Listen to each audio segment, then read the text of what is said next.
बिस्मिल्लाहिर्रहमानिर्रहीम, अस्सलाम वालेकुम। फ्री हिट आप देख रहे हैं, मैं हूं आसिफ खान। और आज क्या बात हम करें, पाकिस्तान क्रिकेट में जो भौचाल इस वक्त आया हुआ है वो मेरा मौजू है आज का। सबसे पहले मैं बात करूंगा ताज़ा खबर की, जो इंज़मामुल हक के हवाले से है कि उन्होंने अपने ओहदे से इस्तीफ़ा दे दिया है और उनके खिलाफ inquiry Pakistan cricket board announce कर चुका है। इंक्वायरी किस लिए उसके खिलाफ इसलिए इंक्वायरी हो रही है कि वो अपने एजेंट्स के साथ एक कंपनी उन्होंने बनाई थी, उसके वो डायरेक्टर हैं, एक बात। और दूसरी बात ये कि क्या वो प्लेयर्स सिलेक्शन में बायस होते हैं एजेंट के बायस, यानी उनकी कंपनी से जो लड़के हैं क्या वो उनको फेवर देते हैं कि नहीं देते।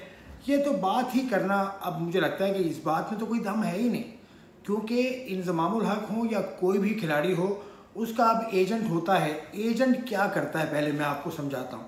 एजेंट का काम ये होता है कि प्लेयर को वो इस तरह से मैनेज करता है, इस तरह से मार्केट करता है कि दुनिया भर में उसको काम मिलता है। काम से मुराद वो खेलता है तो उसको मुख्तलिफ लीग्स में जगह मिलती है, या और भी काम, जैसे इंज़मामुल हक और भी काम करते हैं, यानी कि और काम से मुराद कोई बुरा काम नहीं, लेकिन किसी भी मुल्क में उनको बुलाया जाता है और वो लेक्चर्स देते हैं, क्योंकि मजहबी सूरत हाल भी है ना इंज़मामुल हक के साथ, सईद अनवर के साथ, मुश्ताक अहमद के साथ, सकलैन मुश्ताक के साथ। ये सब वो लोग हैं जो अपने एजेंट के ज़रिए जाते आते रहते हैं दुनिया के दूसरे ममालिक में।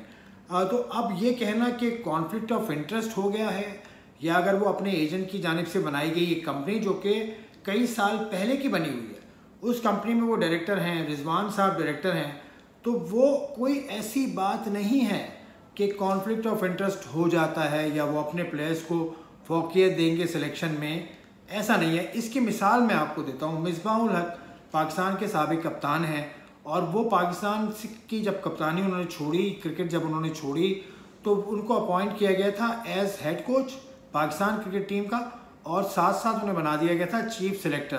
तो ये दोनों पोस्ट होते हुए मिसबाहुल हक ने काम किया, और वो PSL की इस्लामाबाद यूनाइटेड के भी हेड कोच थे। तो क्या वो कॉन्फ्लिक्ट ऑफ इंटरेस्ट में आते थे? मैं समझता हूँ कि नहीं आते थे, लेकिन अगर आज की सूरत हाल उन पर अप्लाई की जाए तो ये सूरत हाल तो उनके साथ भी होती थी।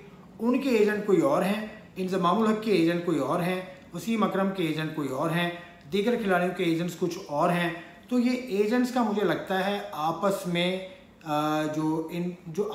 जो इनका ताल्लुक़ है उसकी वजह से ये मामला हो रहा है, क्योंकि मेरे प्लेयर को काम नहीं मिल रहा या मेरे पास अच्छे प्लेयर्स नहीं आ रहे।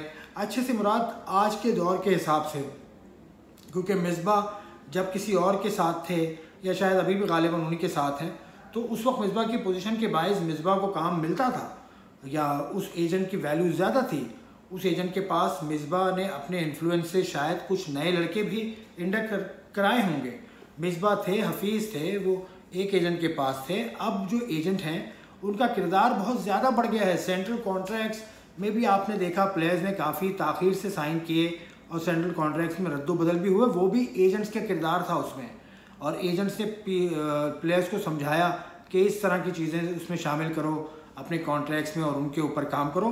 तो इंज़मामुल हक के मामले पर मैं फिर आऊँगा। इंज़मामुल हक ने जिस तरह से इस्तीफ़ा दिया, ये पाकिस्तान में खाली हमें देखने को मिलता है, लेकिन इंज़माम ने इस्तीफ़ा अगर दिया तो उसको ये मालूम है कि कुछ उसका नहीं बिगड़ सकता इस मामले में।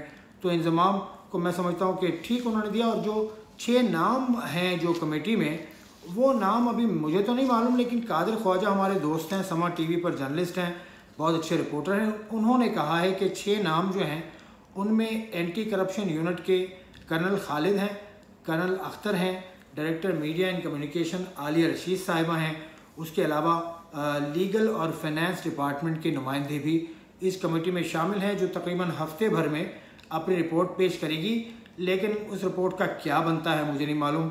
इंज़माम इज़ फर्म, इंज़माम बिल्कुल अपनी पोजीशन पर खड़े हैं, और उनके इस्तीफ़ा देने का मतलब ये है कि वो ये जानते हैं या ये वो समझते हैं कि ही विल बी क्लियर्ड सून। और क्योंकि इस तरह कोई बड़ा मसला नहीं हुआ है, कॉन्फ्लिक्ट ऑफ इंटरेस्ट का मसला नहीं है, ये एजेंट्स का मसला है आपस का। ये मेरा कहना इस हवाले से है। अब आ जाइए दूसरी बात की तरफ। जो ज़का अशरफ साहब ने एक वबाल मचा दिया है कुछ दिनों, बल्कि परसों या कल, उन्होंने ARY TV पर इंटरव्यू दिया। हमारे दोस्त हैं शोएब जट उनको, और शोएब जट का इसमें मैं किरदार नहीं समझता, क्योंकि उसको तो अपॉर्चुनिटी मिली ना, उसने अपॉर्चुनिटी को कैश किया। अब ज़का अशरफ साहब ने जो जवाबात उनको दिए वो बहुत ज़्यादा काबिल गिरफ्त है। उन्होंने ये कहा कि जब टीम आ जाएगी तो उसको देखा जाएगा, ठीक है देख लीजिएगा, सही बात है। उन्होंने ये कहा कि टीम को बैक करें। वो प्रेस रिलीज जो पाकिस्तान क्रिकेट बोर्ड ने निकाली थी, उन्होंने ये कहा कि राशिद लतीफ़ जो क्लेम करते हैं वो कि बाबर का फ़ोन नहीं उठाते, उन्होंने तो फ़ोन ही नहीं किया।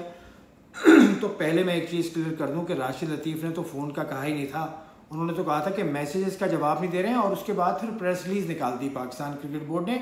प्रेस रिलीज़ निकाली थी पाकिस्तान क्रिकेट बोर्ड ने तकरीबन 4-5 रोज़ पहले, तो उससे पहले बाबर आजम के मैसेजेस का जवाब वो नहीं दे रहे हैं। लेकिन जो ज़का अशरफ साहब ने जो गलती की, पाकिस्तान क्रिकेट बोर्ड के जो इस वक्त के सरबराह हैं, उन्होंने जो गलती की वो ये है कि पाकिस्तान के कप्तान बाबर आजम और पाकिस्तान क्रिकेट बोर्ड के chief operating officer Salman Naseer के दरमियान होने वाली व्हाट्सएप गुफ्तगू उन्होंने वो ऑन एयर करने की परमिशन दे दी। और वसीम बदामी जो करंट अफेयर्स के एंकर हैं ARY पे, उन्होंने ये इमेज चला दिया। तो ये मैं समझता हूँ कि ब्रीच ऑफ ट्रस्ट है, कि वैसे इखलाकी तौर पर भी ये गलत है। इखलाकी तौर पर भी किसी की गुफ्तगू आप बग़ैर इजाज़त, अब उसमें इजाज़त ना सलमान नसीर से ली गई है मैं समझता हूँ, और ना ही बाबर आजम से इजाज़त ली गई है। अब बाबर आजम के ऊपर सारा ओनस है कि वो क्या जवाब देते हैं, लेकिन बाबर आजम ने ये कब कहा, या बाबर के बिहाफ पर या बिहाफ पर नहीं, बाबर को कोट करते हुए राशिद लतीफ़ साहब ने ये कब कहा कि बाबर ने कॉल की थी चेयरमैन साहब को, Babar sent messages to chairman which went unattended, और ये बात है पुरानी। और राशिद लतीफ़ ने कहा क्या था वो भी सुन लें अगर आप, तो वाज़ेह हो जाएगी बात।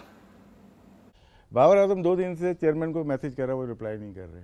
सही, ठीक है ना, सलमान नसीर को कर रहे हैं, उस्मान वालों को कर रहे हैं, तो क्या रीज़न है रिप्लाई नहीं कर रहे अपने कैप्टन को?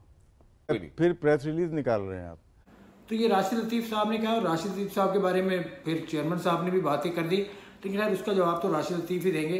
लेकिन जितना मैं राशिद लतीफ़ को जानता हूँ, ही एज एन अपराइट मैन, वो कभी गलत बात के साथ ना साथ देते हैं, ना गलत बात के पीछे वो खड़े होते हैं। यहाँ पर भी मुझे लग रहा है कि मामला, मुझे तो ऐसा लग रहा है कि सरोगेट मार्केटिंग जिसके ख़िलाफ़ है बाबर, जिसके ख़िलाफ़ है रिजवान, ये उसका चक्कर लग रहा है मुझे। सरोगेट मार्केटिंग से जो फ़ायदा पाकिस्तान सुपर लीग की टीम्स को हो रहा है, और एक टीवी चैनल की अपनी एक टीम है बाकायदा जो PSL खेलती है, PSL की साबिक चैम्पियन भी है। मुझे एक PSL टीम के ओनर से मैं बात कर रहा था, उन्होंने मुझे बताया कि $5 लाख उनको सरोगेट मार्केटिंग कंपनी से मिलते हैं। सरोगेट मार्केटिंग का मतलब ये है कि नाम कुछ और हो लेकिन काम कुछ और हो। 1xBet BAT बैट, लेकिन वो काम हुर्फ़ आम में कर ये रही है कि 1xBET बैट। तो BET बैट और बैट ये तब्दीली को कहते हैं सरोगेट, यानी कंसील करके कुछ और कर कुछ और रहे हैं और दिखा कुछ और रहे हैं। तो उन्होंने कहा $5 लाख देती है कंपनी, तो ये बहुत बड़ा नुकसान हो जाएगा अगर ये बैन हो जाता है। पाकिस्तान में बैन हो गई, तो मुझे लगता है कि इसका खमियाजा भी ये भुगत रहे हैं। अब सूरत हाल ये है कि पाकिस्तान का कल मुकाबला है बांग्लादेश से, अब देखें पाकिस्तान क्या करता है। लेकिन इतना सब कुछ हो गया ना पाकिस्तान में कि ये सूरत हाल बहुत गंभीर हो गई है। अब टीम की परफॉर्मेंस पर क्या बात करें, परफॉर्मेंस टीम की अभी आपके सामने है, लेकिन इतने सारे मामला जो पाकिस्तान क्रिकेट बोर्ड के बड़ों ने फैला दिए हैं वो समेटने की बहुत ज़्यादा ज़रूरत है।